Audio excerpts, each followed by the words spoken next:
Masih di seri Medpen kuantitatif, kali ini kita bahas tentang scientific approach. Di video sebelumnya sudah kita bahas bahwa penelitian itu metodenya harus scientific. Apa sih metode scientific itu? Ya, kalau kita bicara riset itu adalah inquiry yang terorganisir, sistematis, berdasarkan data, kritis, dan objektif terkait dengan masalah yang membutuhkan solusi. Jadi, riset ini harus dilakukan dengan cara-cara yang scientific supaya rigor, supaya kokoh. Yang seperti apa sih scientific investigation? Investigasi scientific ini itu lebih objektif. Kemudian dia bisa meng-highlight critical factor-nya. Yang terpenting dia bisa menyelesaikan masalah. Dan ini digunakan baik dalam basic research maupun applied research. Kalau masih ingat, tujuan dari science itu adalah untuk mendeskripsikan, untuk menjelaskan, dan juga untuk memprediksi. Makanya diperlukan cara-cara yang scientific untuk bisa mencapai tujuan ini. Apa saja? Ada 8 hal yang menjadi ciri-ciri dari scientific approach atau scientific research. Yang pertama adalah rigor.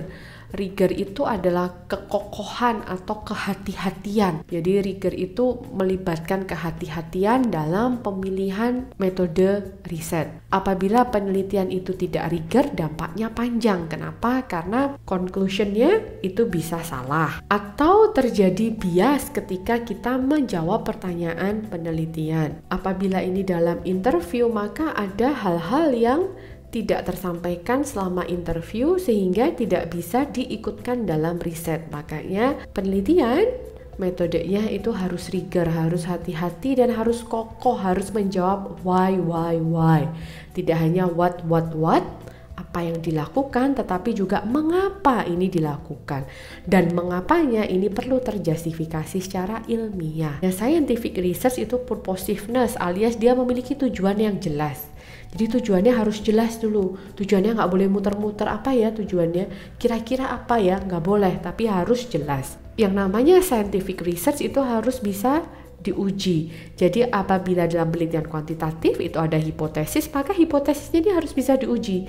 Jangan sampai hipotesisnya A, metode penelitiannya B, sehingga metodenya itu tidak bisa menguji yang dihipotesiskan. Scientific research itu harus precise, harus tepat, dan juga harus confidence, harus meyakinkan. Jadi yang diharapkan itu adalah kedekatan finding, kedekatan hasil dengan realita berdasarkan dari sampel. Kemudian probabilitas atas estimasi itu juga diharapkan benar. Research yang scientific itu juga harus objektif. Objektif itu berdasarkan fakta, bukan berdasarkan atas judgment atau subjective judgment dari peneliti atau emotional values peneliti.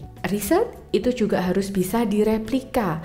Kalau direplika oleh orang lain, hasilnya yang diharapkan adalah konsisten. Konsistensi ini menunjukkan bahwa hipotesis itu disupport, ditolak atau tidak dapat ditolak itu bukan karena by chance aja, bukan karena laki aja, tetapi memang demikian adanya. Maka riset itu perlu replicability, jadi perlu bisa direplika, kuantitatif maupun kualitatif sama. Riset itu juga perlu bisa digeneralisasi. Generalisasi ini utamanya adalah tujuan penelitian yang kuantitatif. Hasil penelitian itu bisa digunakan untuk populasi yang dituju. Riset itu juga harus parsimoni, harus sederhana, harus simple. Nggak perlu riset itu yang bertele-tele. Jadi simpelnya bagaimana? Ya, simpelnya riset itu bisa menjelaskan fenomena atau masalah yang terjadi. Dan penjelasan ini bisa digunakan untuk mencari solusi atas masalah. Nah, sekarang kita masuk. Kalau kita ingin melakukan penelitian, itu metodenya deduktif ataukah induktif? Jadi ada 2 metode untuk melakukan penelitian. Satu adalah metode induktif. Metode induktif ini biasanya dilakukan oleh peneliti-peneliti kualitatif. Riset itu dimulai dengan observasi terhadap dunia, gitu ya. Kemudian dikembangkan yang namanya logical explanation atau teori untuk apa yang diamati tersebut. Ini adalah metode induksi. Jadi dia berasal dari systematic observation untuk mencari logical explanation. Kebalikannya itu adalah metode deduktif. Metode deduktif ini yang sering digunakan oleh peneliti kuantitatif. Dalam metode deduktif, peneliti langsung mengembangkan logical explanation berdasarkan teori yang sudah ada, dan kemudian teori ini diuji berdasarkan evidence yang didapatkan. Apakah peneliti harus memilih induksi dan deduksi? Ya, tidak selalu seperti itu. Beberapa peneliti itu juga mengkombinasikan antara induktif dan deduktif. Mereka punya data, punya teori, datanya digunakan untuk menguji teori, tetapi juga menganalisa data untuk bisa mengembangkan teori baru. Jadi bisa deduktif, bisa induktif, bisa juga perpaduan antara keduanya tergantung dari tujuan peneliti. Nah, kalau kita menggunakan metode deduktif, jadi penelitian kuantitatif biasanya deduktif, apa yang harus dilakukan? Yang pertama adalah kita mengidentifikasi masalah. Ingat, penelitian itu harus ada masalah. Kalau pesan ibumu, jangan cari masalah. Tetapi pesan Bu Ani, kamu harus punya masalah untuk melakukan penelitian. Jadi kalau tidak ada masalah, buat apa diteliti? Kan jadi bingung. Kalau kita sudah punya problemnya, maka kita perlu membuat itu sebagai problem statement. Kita harus punya research question gitu ya, pertanyaan penelitian yang ingin dijawab.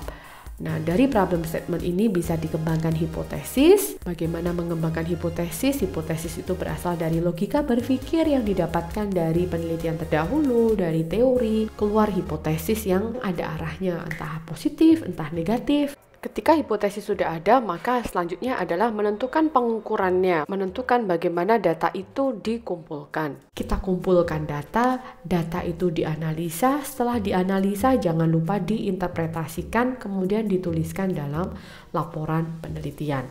Ini yang namanya hypothetico-deductive model. Nah, kemudian ada banyak pendekatan dalam penelitian, ini lebih lanjut Anda pelajari di metodologi penelitian kualitatif. Yang pertama adalah positivism. Positivism ini kuantitatif gitu ya, berdasarkan pada objective truth. Jadi kebenaran itu kebenaran objektif. Ada hubungan kausal, ada cause dan efek. Kemudian yang ditekankan adalah rigor, kokohnya, kemudian replicability, generalizability. Reasoningnya itu secara deduktif. Selain itu ada pendekatan yang namanya constructionism. Metode ini itu mengkritik positivism tentang objective truth. Constructionism ini fundamentally mental atau mentally constructed. Jadi berdasarkan pemikiran, dia menginvestigasi pemikiran orang dan ini biasanya kualitatif. Ada juga pendekatan yang merupakan pendekatan kritis, critical realism. Jadi dia menggabungkan antara objective truth dengan observation.